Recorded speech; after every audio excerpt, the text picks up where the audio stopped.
Welcome to E360 TV, the live streaming and on-demand destination for influential voices and enlightened audiences.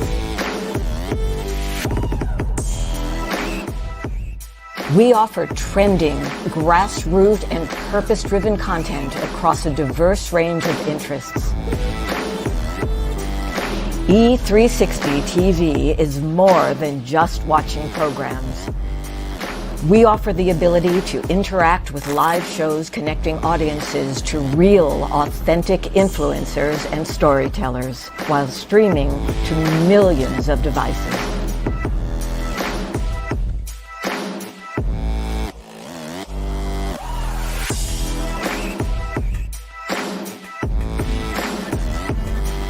Real experiences. Raw conversations. One destination for it all. E360 TV.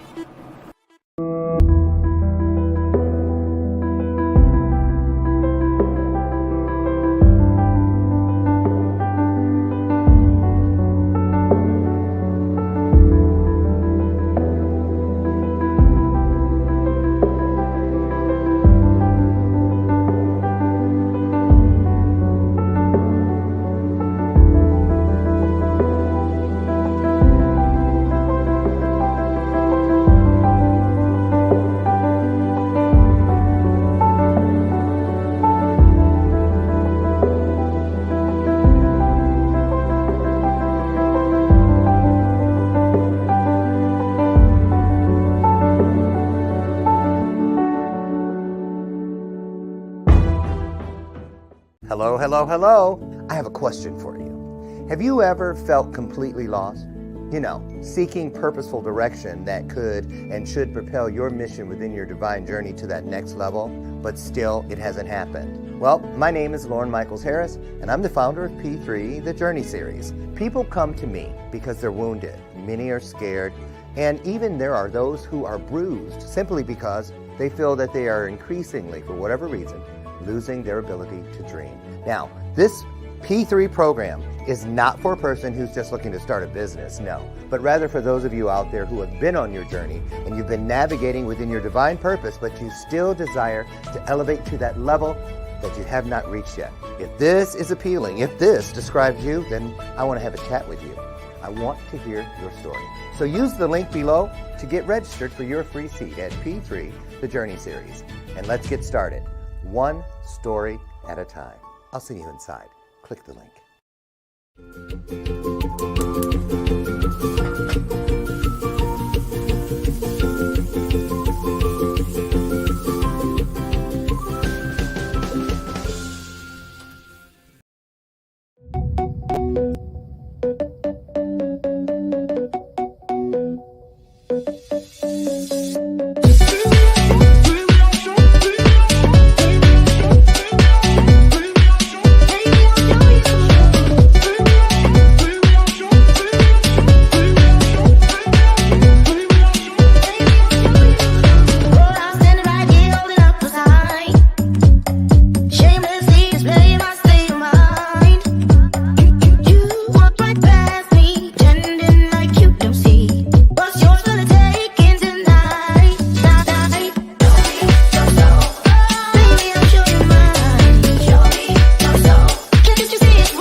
I'm excited. Are you? I am. Happy Monday. Happy Monday. Listen, my voice is coming back. Thank you, Jesus. That COVID throat ain't no joke. I'm going to tell you. I used to really love me some Jeffersons. Isabel Sanford, a.k.a. Louise Jefferson. But I'm sick of people in my family calling me the male Wheezy. Oh, hey, Uncle Wheezy. Look, it was cute for about 3 weeks. Then it got old, right? So I'm so happy my voice is coming back. If you can stay away from COVID, do it. Anyway, I avoided it for 2.5 years, but there it is. Listen, welcome to today's installment of Bathroom Moments. I'm your host, Laura Michaels Harris, and I wouldn't rather be anywhere in the world. Wait, maybe Fiji. I mean, who wouldn't? Right? But I'm glad I'm here with you. Why? I'll tell you why. Because together, right now, we are fulfilling what I feel to be one of the most wonderful promises in the universe. And it's the one that guarantees us that when two or more of us with the same mindset, heart set, soul set of service to others, we come together. Guess what happens? Magic. That's it. Just magic. I'm going to leave it at that. So that's the Bella purpose. If you've never been here, where you been? This is not, and I repeat, is not a prop or show gimmick. It is actually an opportunity. It's a reminder. Just like that bell, when I ding it, the truth, well, it has a ring to it. And I know we do a lot of things while we're getting our content, but when there's some truth running across the front yard, you don't want to miss it. So I'm going to ring the bell so you can look up from whatever you're doing, flat ironing your hair, making the oatmeal for the baby, whatever, driving in traffic. Whatever you're doing, listen up, tune in, lean in, and take some of this goodness with you. Won't you please? Can I get an amen? Come on. Come on. At this time, I like to invite the male chorus up for an A and B selection. I'm kidding. Oh, that used to be so funny at my mother's church. Every one of them had on a wig. I don't know what it was about it, but we're marching. Let me shut up because one of them might be watching. So, good morning. Help me, won't you please? Welcome to the show. My sidekick. She's here every day. She has been for the last 6 years. This is my version of Ed McMahon, Lucy McGillicuddy Ricardo. I love me some Lucy. Now, how was your weekend? Mine was great. Remember last weekend I had to take off to go to, unexpectedly, we had our big 5.0 garage sale. Did pretty good. I took all the rest of the treasures to the Goodwill. Took me 2 trips this weekend. And boy, the lines at the donation center. I had to wait 30 minutes the first trip. That's why I was there when they opened Sunday. I was the first one in line. You best believe. So got that done. Caught up on a lot of the stuff around the house that I hadn't done. I still need to get outside and rake and my flower beds and stuff, my babies. But I had a great weekend. I even got a nap in, right? And cooked Sunday dinner. Guess what I did yesterday? Got soul food on my husband Brian because he's Caucasian. But we had what do we have? Cornbread. I made cabbage with potatoes in it. Yes, and yes, I did. I threw a couple pieces of bacon in there. Sure did. And what else do we have? Oh, carrot cake. Well, he didn't. He hates carrot cake. He had chocolate mousse I made, but I had carrot cake. But I just made one little bitty one. I got this kit, right? So that's what I did. What did you do? What is your biggest highlight from the weekend? Drop it in the comments. Nosy people, inquiring people want to know, right? So drop it in. One thing in the news today, all weekend, they did that Inflation Reduction Act vote over the weekend, 50-50, Republicans, Democrats, and Kamala Harris, my play cousin, because we got the same last name. I'm still trying to figure out a way to convince her we're cousins. So if you guys anybody got any connections? Let me know. Yeah, so that passed. Supposedly it's going to do a whole bunch. We'll see. You know how they are. Let me shut up before I get put in Facebook jail. Jason Cisneros was here Friday. He's a disruptor. And do you know, for about 30 hours, that show was blocked by Facebook. He didn't even say anything. I even put a disclaimer up. But he got on the phone and said, give me 10 minutes. I ain't playing. I swear to Jesus. Wait, I ain't supposed to do that.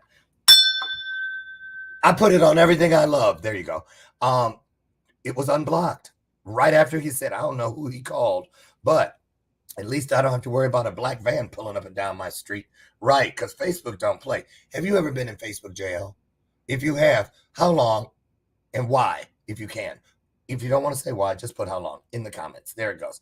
Good morning to all of you out there, beautiful people. Today's a great day. Now, so many of us, entrepreneurs, solopreneurs, people that work a day job, trying to build something out for themselves, generational wealth, and all the rest. Let me tell you something. There's something wonderful about working for oneself.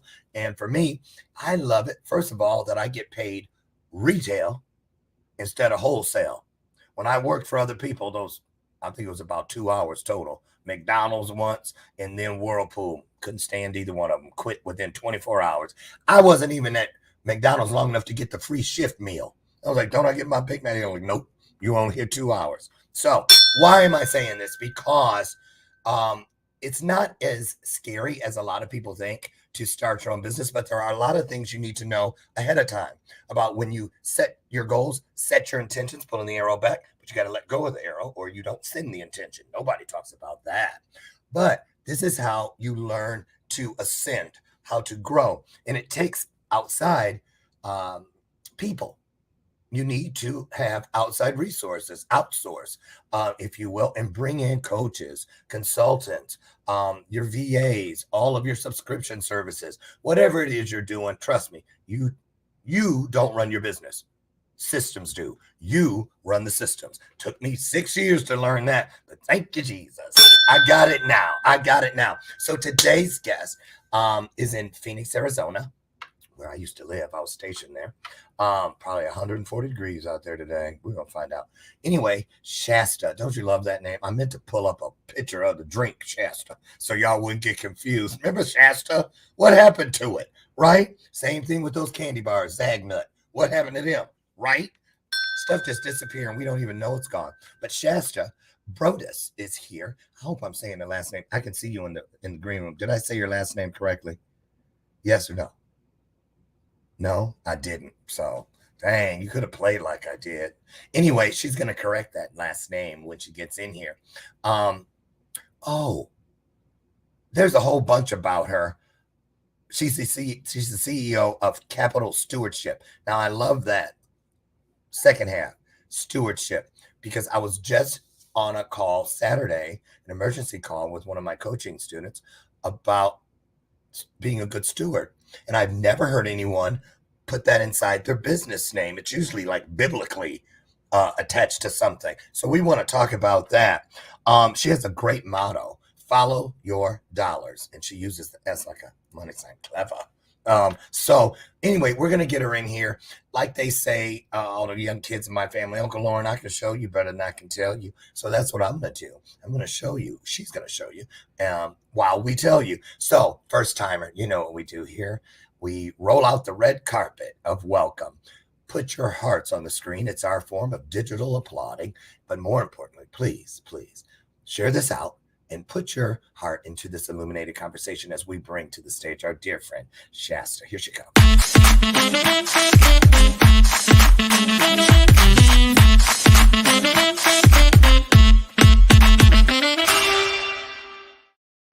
Top of the morning to you, Shasta. Good morning. Happy Monday. Hey, to you. What's your last name? Say it. Broadus. Broadus. Like Broadus together. Like Broadus together. Oh, okay. Broadus.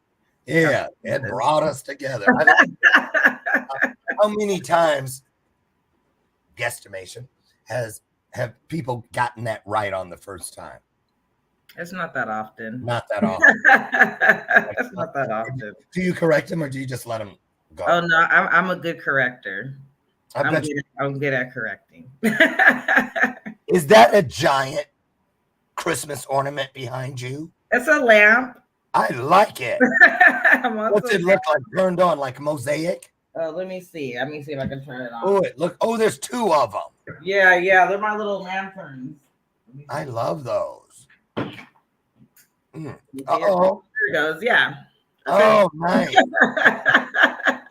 Like 70s, like retro-ish kind of. I love that. Yeah, thank you. Thank you So so much. Shasta, you have such an extensive background / resume. Why don't I dip out for a minute and let you just say hello, tell people a little bit about what you do to help business owners, and then I'll come back in. Is that okay? Sure. Okay, all you. I'll be right back. So I'm Shasta Broadus, CEO and founder of Capital Stewardship. Capital Stewardship is a personal and professional business development organization geared towards CEO and founders, specifically small business and entrepreneurs who are looking to actually grow themselves so that they can grow their business. So I really work with the business person.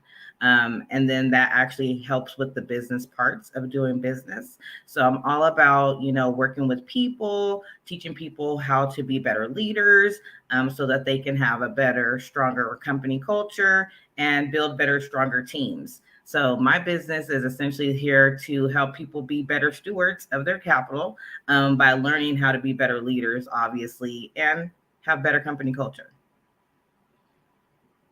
Oh, I can't hear you. I was opening up a cough drop. I didn't want the Okay.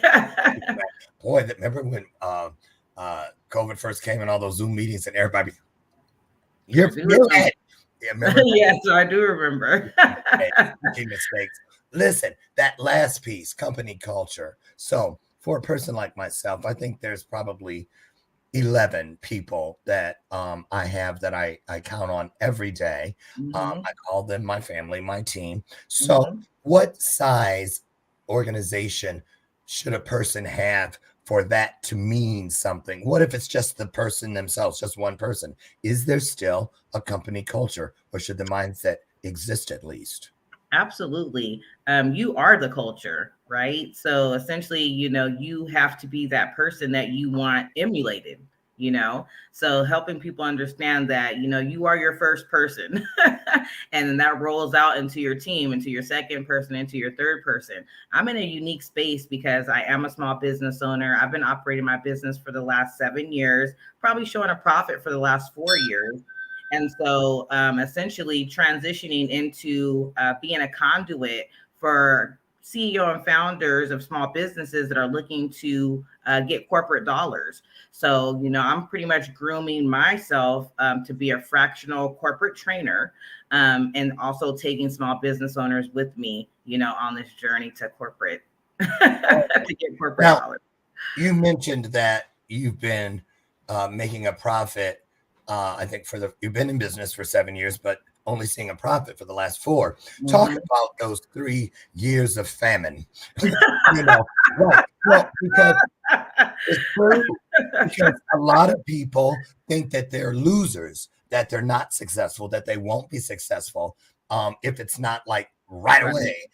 Talk about what the mindset is going in that gives you that most important piece in my opinion, even in my coaching, my elite P3 program, which we saw just a minute ago, purpose, passion, and patience, because patience is the piece that a lot of people forget to add into the initial business plan or mindset.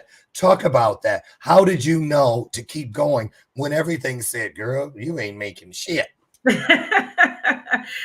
just has to be something that's within you. It's not on you, it's in you. And I think a lot of times people give up is because they don't have a good support system.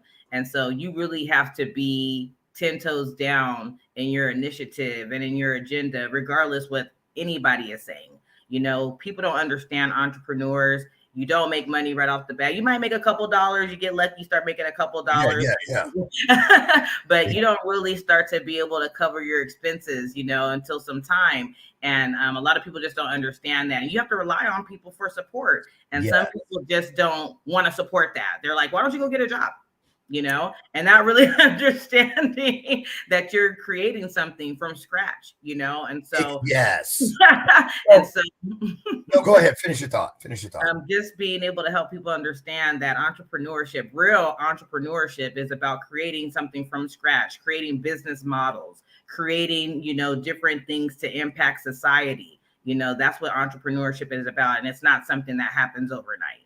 That's absolutely correct. Talk about this. because I'm sure you've experienced it in your extensive journey with this. There are people, I'm one of them, where when I transitioned over from doing what I'd always done, which was corporate event planning, and moved over to what I do today, I just turned off that faucet and turned on this one and kept looking up, waiting for a drop. Now, I have my husband, who is a therapist and has had a private practice for 20 some years. We had made the agreement, okay, just do this completely, because I knew if I tried to do both, I was not going to do either one of them any justice. I can't do that. So talk about that conversation, because you just tipped it when you said a support system. So that might mean calling on people in your family or your spouse or significant other. Maybe your savings, is it you're going to dip it to the 401k because you want to get out of corporate? What do you suggest, or do you work with people on how to get to that point so they can lay out, like a banker tells you, have this much saved for this and da da da da da. Talk about that if you could. You know where I'm going with it. Right. Well, I mean, I will tell you, there's two different type of entrepreneurs. There's the ones that want to have all their I's dotted and T's crossed, and then there's entrepreneurs that are just going to get out there and do it. I'm definitely that type of entrepreneur that was just going to get out there and do it. I mean, I was already coming from commission. Anybody that knows commission, you're already pretty much doing direct sales. You're just not doing sales for yourself. And so I was in financial services. I was actually on my way to being a financial advisor. I was a client relationship manager. And so selling life insurance, retirement plans, financial instruments, and things of that nature. And when I was selling that, I was selling insurance, but people really wanted to talk about their business, and I was working with people on their business succession plan. And a lot of the times it was like, well, how do I afford to have these type of policies and these strategies, and I don't really know what I'm doing, because I don't really know why my business is here. I don't know what my business legacy is supposed to do. I'm just making money, and a lot of people don't realize that they're just making money for today. They don't really necessarily have that succession plan. And so I pretty much became like that consultant, and I ended up talking more about their business and helping them try to understand how they can afford a life insurance policy for their business. And I just found out that I had other skill sets and capabilities outside of selling life insurance. So when you were a kid, kind of going back down the block a second, down to the Freeze Cup lady's house, let's go down there where little Shasta used to go. When did you, because I'm just going to keep it real. Your world's full of numbers and figuring out stuff. Not me. I'm word and creatives. What I'm getting at, creatives are different. They're different people completely. We hate a lot of that stuff. We just want to be creative. Right. So talk about when did you know that this was your jam? And you're listening to all these business owners talk about their businesses. Did one of them spark that entrepreneur flame or ignite it for you? Or was this something you always wanted to do and you were just waiting for the right time? Yeah, I think I've always been an entrepreneur. Actually, my first gig ever was a babysitter's job when I was 13. I actually created a babysitter's club. Anybody that remembers those books? Those books. Yeah, I'm not supposed to be reading them, but you was reading them. They were good. They were good books. Right. And they really laid out, how to start a business, if you were reading and paying attention. And so I started a babysitter's club when I was 13. And I enlisted and marketed. I had friends in my apartment complex, and we were sharing shifts and making flyers. So that was really the onset of my entrepreneurship. I got out of it because my mom, she didn't really support it at the time, school and all that kind of stuff, and so I didn't really find entrepreneurship again until I got into financial services. And I was like, okay, I do like this. It's a heart space, because I care about people. I do feel like I'm being a lifesaver, because if somebody needs to use their insurance policy, they're going to be glad that they came and talked to me, and everybody's going to use their insurance policy at some point, obviously. So I definitely felt like I was doing of service, being of service. But when I've always been a consultant type person, all my friends, they count on me for advice. They come to me to confer. I don't know. I just happen to be that type of person. I have a psychology degree. People feel confident and comfortable talking to me. And so I think it just was a natural transition. Like, oh, I actually have consultative skills. And people like talking to me, and I actually make sense, and I can actually connect people and give people strategies. And so it just was natural. And I would have never, known that had I not found my niche in business succession planning. That's a big piece right there. Now, I love when I have someone like you, an expert in something, to take a look at something, because it's an organic experience for me when I know who's coming on, and then I go, well, if I didn't know her, and I wanted to know what she has, I would Google. So I go and find something and I show it so that you can tell us, is this person on point or not? So that, because people are going to do hopefully their due diligence. Absolutely. Right. And just because you find it online doesn't mean it's right for you. So I found a little ditty entitled How to Hire the Right Business Consultant. I thought we could take a look at a couple minutes, and I'll start and stop. There's 3 questions this woman says you should ask, and I want to know how you feel. Is she on point? So should she pitch it or ditch it? Okay. So let's take a look. How do you hire a business growth consultant, and what are the 3 questions that you should ask a business consultant before you hire them? In your video, I'm going to take you through the 3 questions and elaborate on that a little bit, so you know, if you're looking for a business growth consultant, what exactly to ask. My name is Beate Schillett. I'm the growth architect, founder of the Women's Code. And I work with a lot of companies, business owners, and help them map out a strategic growth plan and driving their business forward. So the first question that you should ask a consultant is, what is your process of identifying what my business needs?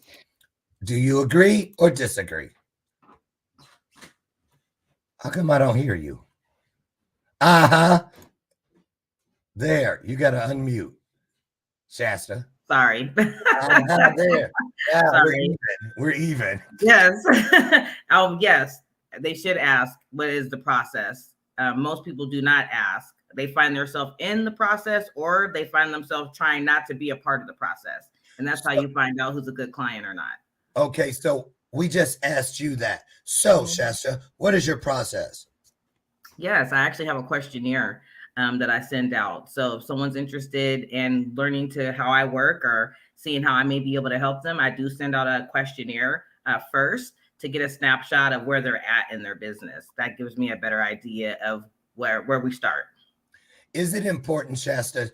I don't know if that's the right word. Is it wise? There it is. Is it prudent to ask a person like you when we're checking you out? Do you have anybody that you've done this for that would be willing to share their experience with Shasta with me? Absolutely. Okay. Absolutely. So it's okay to have references. Absolutely. Okay. Next one. So this is a little bit of a pet peeve for me, where I recognize that a lot of you don't really know what your business needs. And so you look for consultants, and then you look at sort of the stuff that they have out there, and then you say, well, that sounds really good. And then you hire them only to find out that that program or what they're doing is not really an exact fit.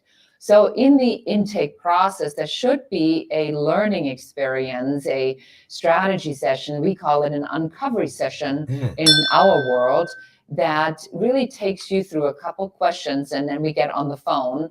And then I learn about what it is that your business really needs in order then to find the right program for your business. So first thing is, what is your process in figuring out what my business really needs? The second question you should ask is like, who is your most typical and most successful client who you work with? Well, what do you say to that, Shasta? Absolutely. I'm always ready to give referrals. Obviously, I only work by word of mouth. I've never had I think I have had somebody call me cold before, but that's always been a warm referral. But yeah, I always bring up, my most current client that I'm working with and getting results with, obviously, and obviously sharing that information so that they can connect and learn more about how I work. Okay, great. Yeah, because that second question really was kind of like what I was asking about, Right. So, okay, good. Thanks. So Sometimes that is because certain coaches or consultants have a specialty. So somebody might be specialized in STEM, somebody might be specialized in restaurants and food distribution. I have learned that, especially in food, so food is not my specialty, because food, you need to know about food distribution, about how to get distribution, how to get into these outlets and retailers. So that is a specialty you really need to be paying attention to. My third question for you is, and this is probably the single most important question to ask, is when I work with you, what of which are we going to be doing together? And what of which do I have to do by myself? And what? I love that. Okay, Shasta. I love that question. Tell us what you think about that. That's a great question, because a lot of the times we are working together. You know, this is, you have your business that you have to work in, and I'm helping you work on your business. I'm not helping you work in your business, you know, so helping them understand the difference, you know, and what that looks like when you're working on your business versus working in your business. I like that. That's really crucial. That sounds like a beacon. It really does. I don't know if she slipped or if she intended to say that, but it was a great piece to address. She said coaches / consultants. What, in your opinion, is the difference? And why don't you call yourself a coach as opposed to calling yourself a consultant? A lot of people don't know the difference. So a coach is just like an athlete, you know, just like you would think of as a sporting, you know, event or athlete. They're actually out there with you, cheering you on, holding your hand, you know, giving you play-by-play, where a consultant is more like giving you the strategy and the bird's eye view, and they're letting you kind of just run with it yourself. You know, they give you the play and then you go run with it and execute it. Yes, absolutely. And so I actually have 3 different positions that I can play with you in your business. I could be a consultant, or I could be a project manager, which is basically helping you manage those plays, or I can help you be an agent, which is helping you communicate who you are and what you're doing in the marketplace to others. Awesome. So before we go to a short break, I want to ask you this. Hit this one for us. So is it like a la carte, where a person can come in and say, look, I have this specific task or goal in mind that I got to get it done in 90 days. And I need someone to make sure I get across the finish line. Or I just need somebody to take me where I can't get on my own. I don't know how long it's going to take. You probably don't know either. Let's just do it. Right. Is that an option? Yeah, absolutely. So I do have pre-made packages for small business owners, but I normally just work out something for them, specifically for them. Normally it's just them retaining my services for the month. I do work with people in 90-day intervals, so that we can see the progress and we can have those type of conversations about, you know, how we're moving forward. But yeah, I mean, essentially it's just 90 days of us figuring out, you know, what you're doing, what I'm doing, and how I can best be of service in your organization. Awesome. Okay, we got a great start. Listen, we're going to take that brief commercial break like we do every morning. But when we return, we're going to talk with Shasta about some of the things I found inside her world that she says she was going to hit with you first. Should you work with her? Things like streamlining your communications, increasing your business exposure, limiting risk exposure, which I find exciting, and then engagement KPIs. And I have no idea what a KPI is. Shame on me. Shame on me. And we're going to get into what she's doing with this brand new ebook that she has coming out, or it is out. All of that and more when we come back. Don't you dare go away. We'll be right back. I never wanna leave. Yeah, I'm right where I wanna be. We got something you and me, and I can't get rid of this feeling. Just like a magnet, we're just like a magnet. The things we have can't be taken for granted. Now I know that it has always been you. I can't help it, I'm so drawn to you. Just like a magnet, we're just like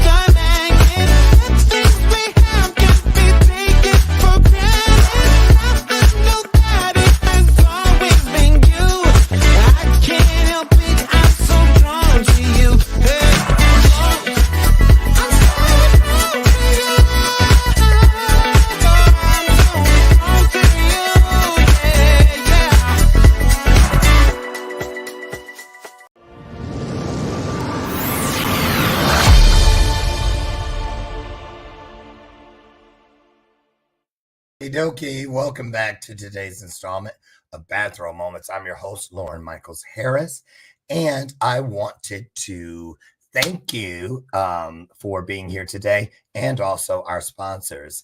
Shout out to the Financial Freedom Show. You can catch it right here on the E360 network. Also, this little ditty. I love this, love this, love this. I traded in my Diet Coke about 3 years ago for V8. Why? Because I needed to do better. This little baby has only 60 calories, and it used to only have 2 full servings of vegetables. Now there's 2.5. Easy to find. Just head down the juice aisle in your local grocer, and you'll find it. Don't wait until it's too late. Don't say, oh, I could have had a V8. Just pop the top. Come on now, quit playing. Delicious. Tastes just like candy. Kind of. So the other little thing before we move on, I want you guys in your comment thread. It's the very one at the top. Go find it. There's a link to our podcast. I say ours because Country Star from Nashville, Jax Young and myself, we have our first quarter of this. See it there? Licensed for Love, the heartbeat in relationship conversation. It's our iHeart Radio show. Please, you can find it on Spotify, iTunes, everywhere. Please go over and download our wonderful, wonderful guests, our wonderful conversations. We are the heartbeat in relationship conversation. Twice a week, you'll find it. Check your local listings. Licensed for Love with Jax Young. Okay, so let's get Shasta back in here. So thank you for being patient, Shasta.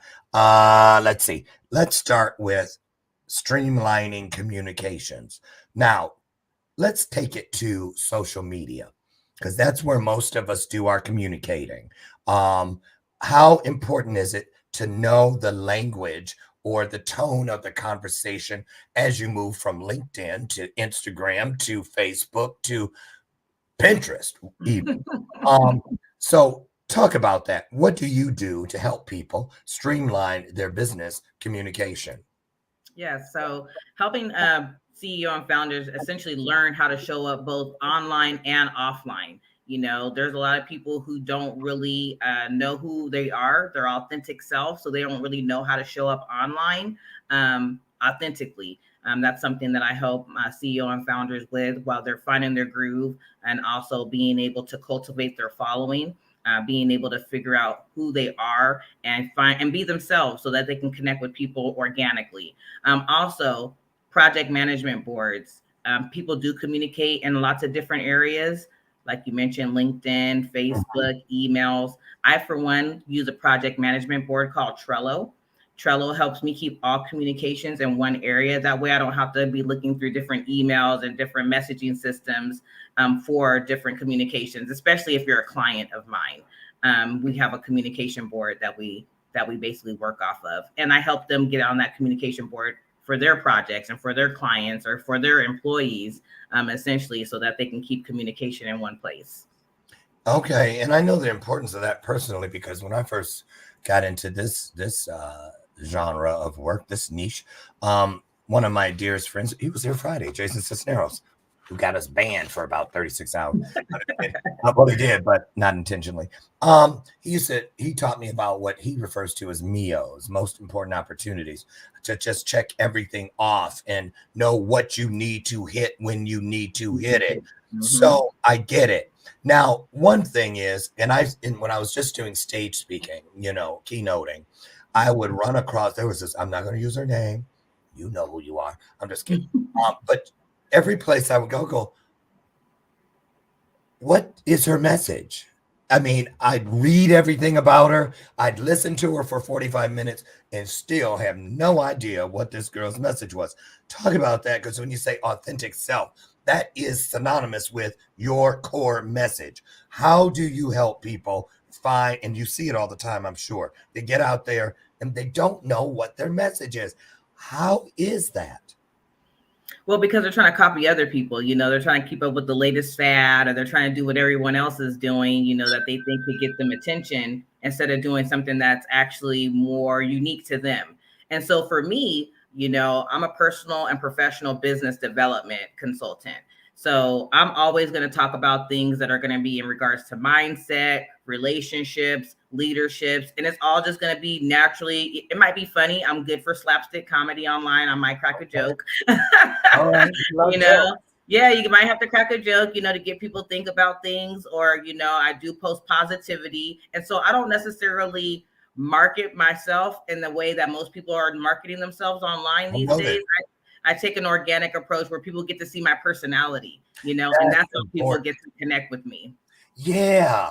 And I love that because, business used to be so flat, so dry. But now spiritualism, mindset, all of these pieces are finding their way into the success plan within business and just life in general, work-life balance, quality of life, et cetera, et cetera, et cetera.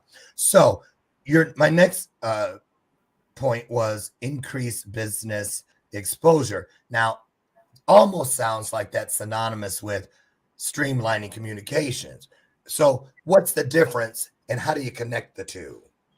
Great question. So you are your business. A lot of people forget that they are their business and they want to lead from the back, but that's not how you're really going to get your business to be successful. You're going to get your business to be successful leading from the front. And you have to be comfortable communicating and talking to people about your business at all times. So the old school way of marketing was, I'm just going to throw my, marketing ads up, billboards, print, whatever, and hopefully I'll get some dollars back. So follow your dollars. My motto is, hey, you are your business. Your money is synonymous with you. Be a better steward of your capital. And so when I'm out spending my dollars, I'm always making sure that I'm marketing myself. I'm my best self. I'm promoting and I'm connecting with others. That way I'm always getting a return on my investment when I'm outside.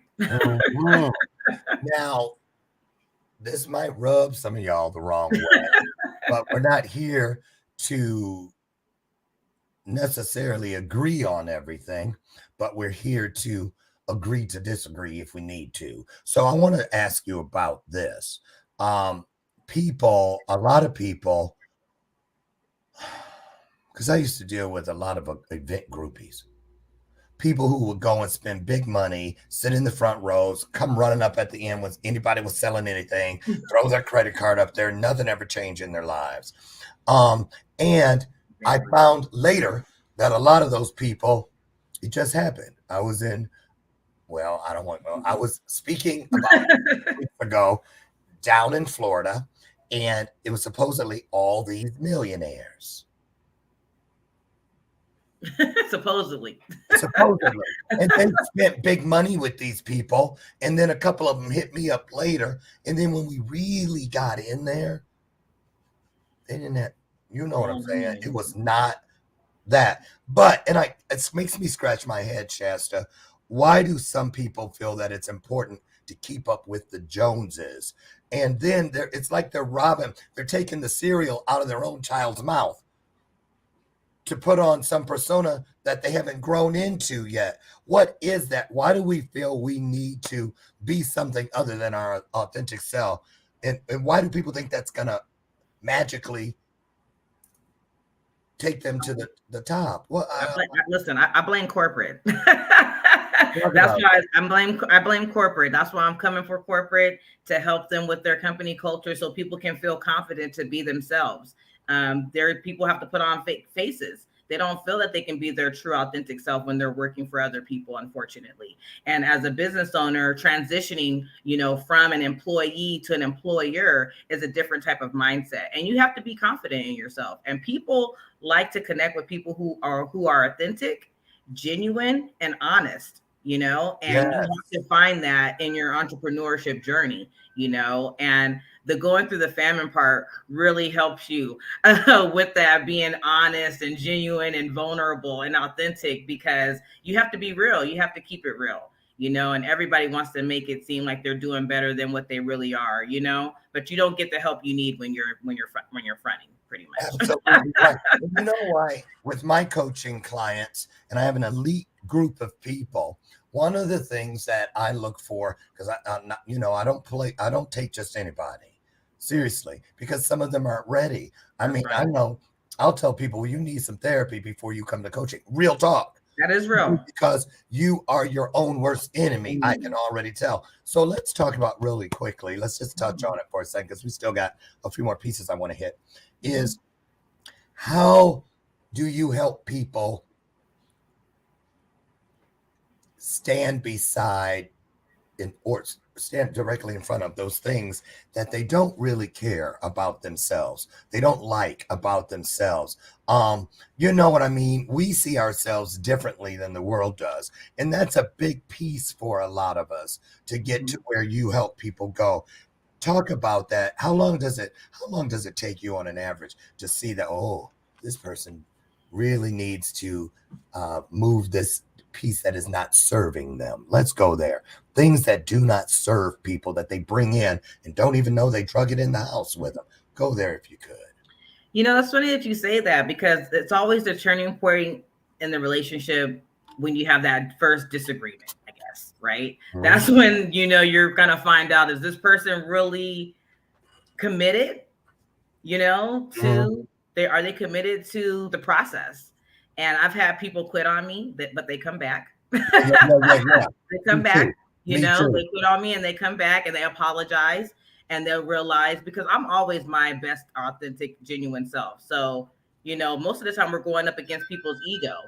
And I stand down when people are in their ego. And then as well. Right. And I love it when they come back. I only have one line that I use, and then it's in the past, but I'm always like, well, I had one 2 weeks ago. Well, if it isn't the prodigal client, the prodigal client returns. So, because I always tell them, we're here when you're ready to come back, because I already know they're going to come back. So big point right there. Now, let's talk about this one, because I capitalized the middle word and I underlined it twice, because it kind of made, I'll be honest, made my own heart pitter patter a little bit. This point that you make, limiting risk exposure. Tell us what that's all about. I don't think a lot of people understand what that is. Well, I come from the insurance industry, so I'm all about risk management.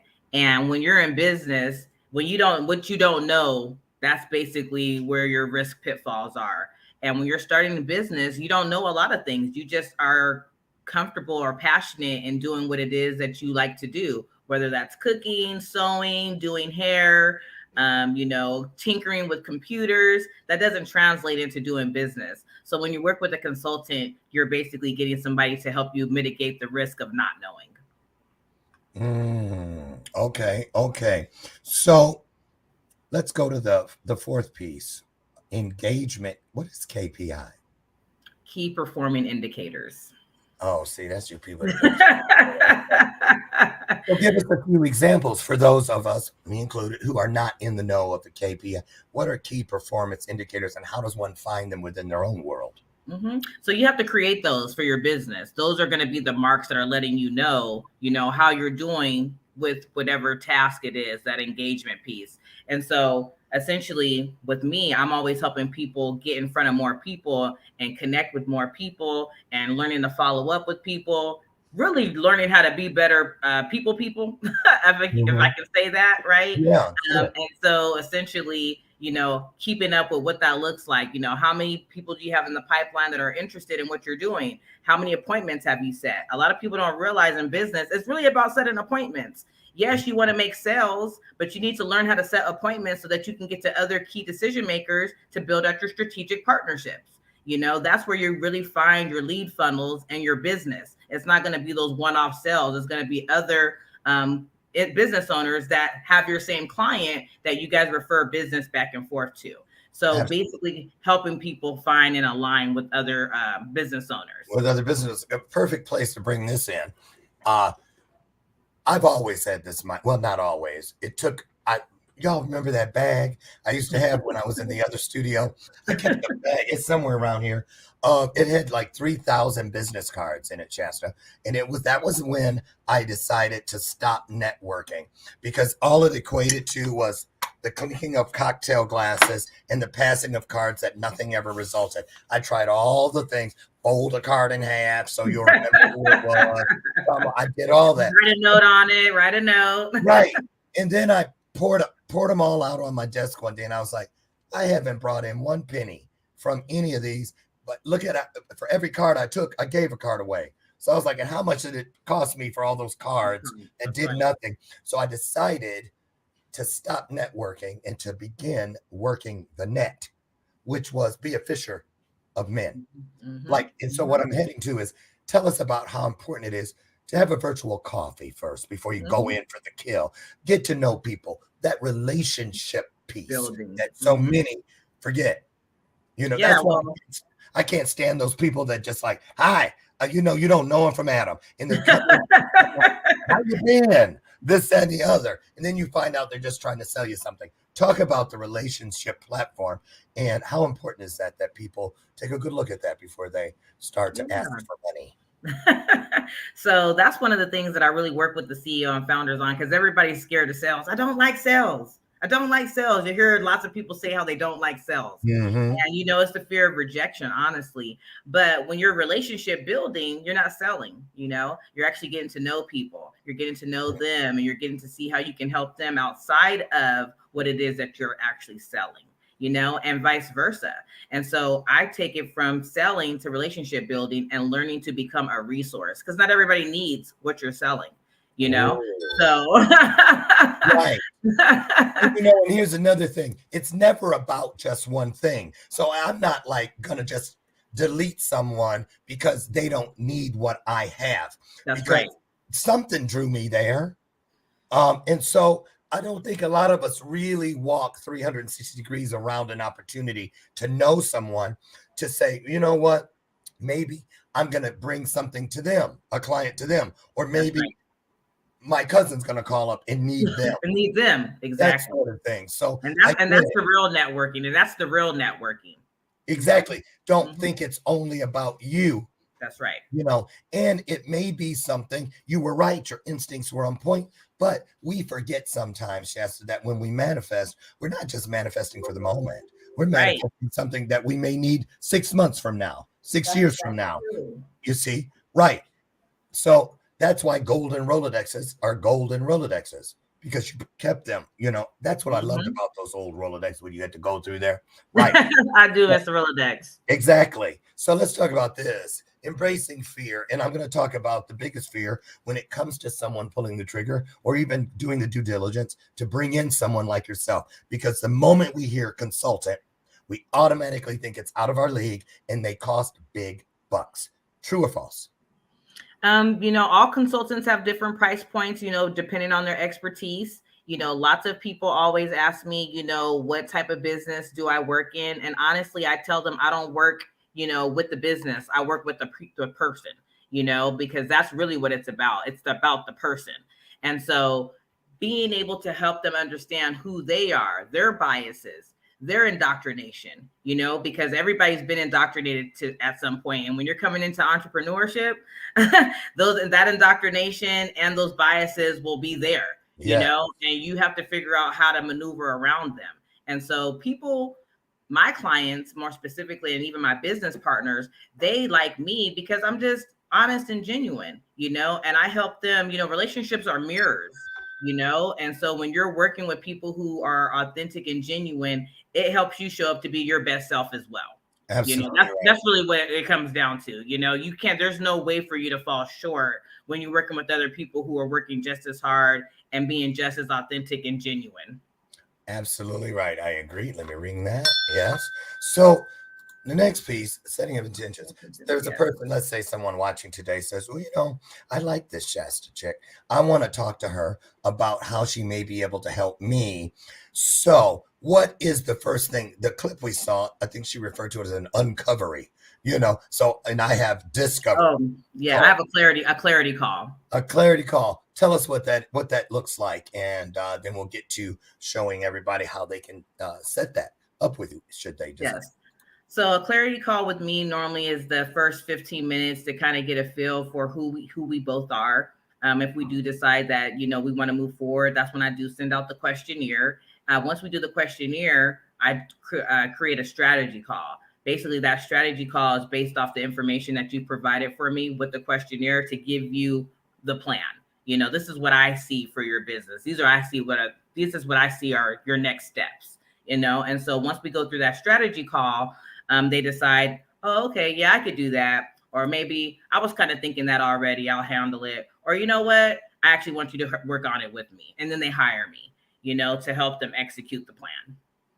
Okay. So, does a person need to have, not trying to get all up in your business, but this is an important piece, I believe, for people today because times are difficult to say the least. Now, is it a lot of money right off the top? Are there payment plans? How does it work in the world of Shasta?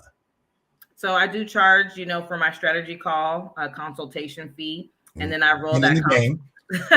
and then Skin in the game. then I roll the consultation fee into the package or into the retainer. If you decide to work with me, I'll just go ahead and roll it into the retainer. Okay. And people mostly just retain my services. So they want to be able to call me, right? They want to be able to call me, ask me questions. They want to be able to rely on me for certain things. And so I just pretty much work by task. What do you want me to do? Okay, when does it need to be done? And then that's pretty much how I work, and I just make sure I meet the deadlines. Do you ever have do you ever do like a group thing with several clients so that they can bounce things off each other and feel like it's not just me? Because I do that and it helps even more than sometimes what they get from me, what they get from each other. I did have a small group coaching for Clarity is Key. That's a small group that I was working on, which involved intention setting, which basically involved all mindset. It was pretty intense. This was like no TV, no social media, cleaning up your eating, drinking water. Like it was a pretty intense, 3 to 4 days that I was putting people through. And I actually went through it myself as a beta with a couple other people, business owners, and we did see results. So I do have that type of program, and mostly I'll put that program is for people who are just getting started. They don't really necessarily know what they're doing just yet.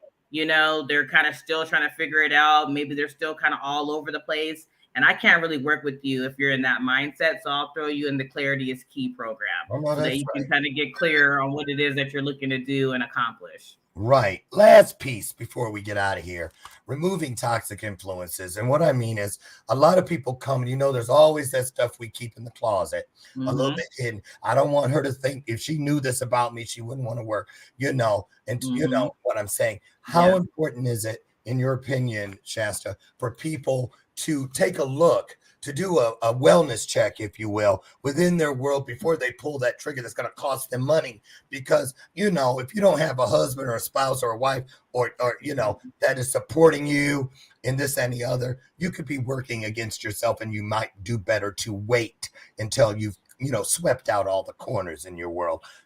Just hit on that real quick. And then I want you to tell people where they can find you, because I didn't find the links in the private chat.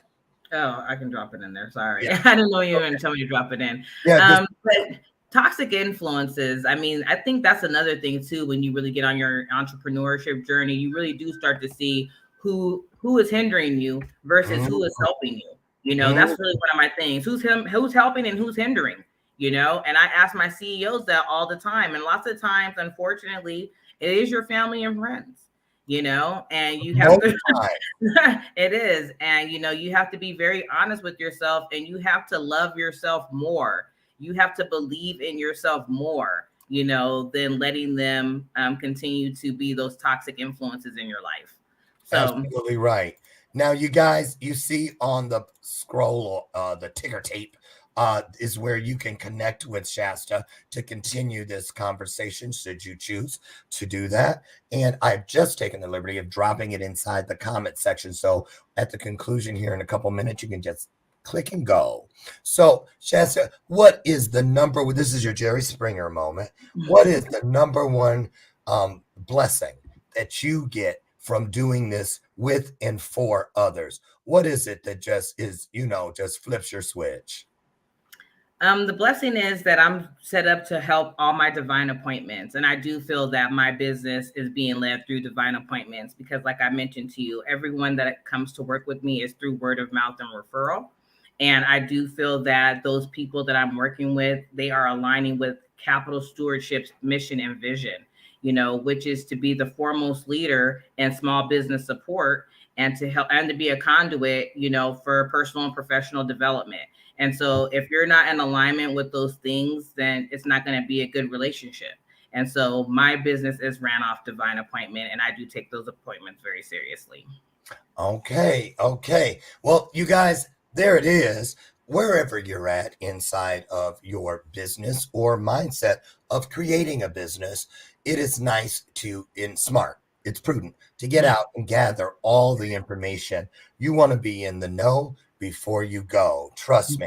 And Shasta, I just want to thank you for all the great intel you brought today. You dropped some real nuggets out there for everybody. And on the screen is her LinkedIn. I'm going to drop that right now inside your comment section as well. And scrolling again along the bottom is where you can go. That's a website, right?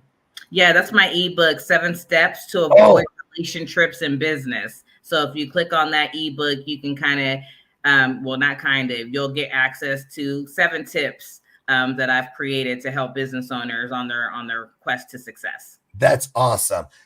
Thank you again. What a great way to start the week, you guys, right? Tomorrow, join me. My guest is Duran Williams Jr., and he's going to talk about what he's been doing. He's a coder and just a brilliant kid, and also my nephew, my biological nephew. And I just love him to death. In our family, we call him Pookie. So Pookie will be here, and I'm excited for that. So listen, meet me out front tomorrow morning, won't you? God willing, at 8 a.m. Central, where you and I will do it all again. We'll fulfill that promise, and we'll have a great time together. Get out there today, won't you please? Be the change you want to see in the world. Be the blessing that you'd like to receive. Shasta, God bless you. Thank you so much. You're welcome back anytime. Just let me know. Thank you. Okay. I appreciate you. Have a good one. Same here. Bye-bye. You too. Bye, all. Have a blessed day. We'll see you soon.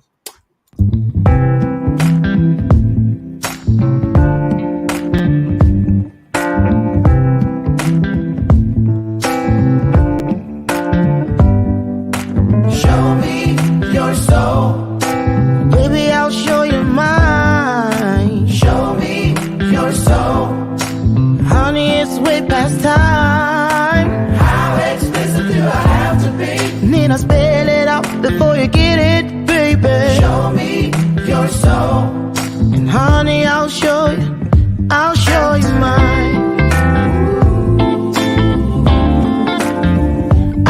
you mine.